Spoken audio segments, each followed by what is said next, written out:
શું તમે ક્યાંયથી પડી ગયા છો? શું તમે ચાલતા ચાલતા યા તો સીડી ચડતા ઉતરતા ક્યારેય પગમાંથી ઘૂંટણમાંથી પગ અચાનક વળી ગયો હોય એવું થયું છે? યા તો તમને સીડી ચડતા ઉતરતા નોર્મલ વોકિંગ કરતા નીચે બેસીને ઊભા થવામાં ઘૂંટણમાં દુખાવો થાય છે?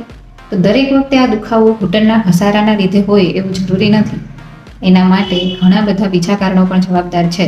ચાલતા ચાલતા અચાનક ઘૂંટણમાંથી પગનું વળી જવું લિગામેન્ટ ઇન્જરી પણ હોઈ શકે છે, અને જેને આપણે સાદી ભાષામાં તાણિયું તૂટી ગયું એવું કહીએ છીએ. તો આ તાણિયું તૂટી જાય એને કદાચ એક્સરે કરાવીએ તો ડૉક્ટર કહે કે એકદમ નોર્મલ છે, ઘૂંટણમાં કંઈ જ તમારા હાડકાને તકલીફ નથી, તો પણ તાણિયું તૂટેલું હોઈ શકે છે કે જે ભવિષ્યમાં ઘૂંટણના બીજા ભાગોને વધારે પડતું નુકસાન પણ કરી શકે છે. એટલે ઘૂંટણનો સામાન્ય દુખાવો યા તો ચાલતા ચાલતા ઘૂંટણનું વળી જવું ઘણીવાર આપણા માટે ભયંકર ઘૂંટણની સમસ્યાઓ થઈ શકે છે.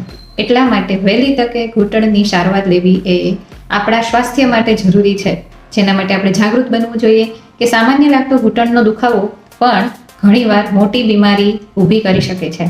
એટલે વહેલા જાગો, કૃષિ એડવાન્સ ફિઝિયોથેરાપીની મુલાકાત લ્યો, સારવાર લ્યો, નિદાન કરો અને તમે હેલ્ધી અને હેપી લાઈફ જીવો.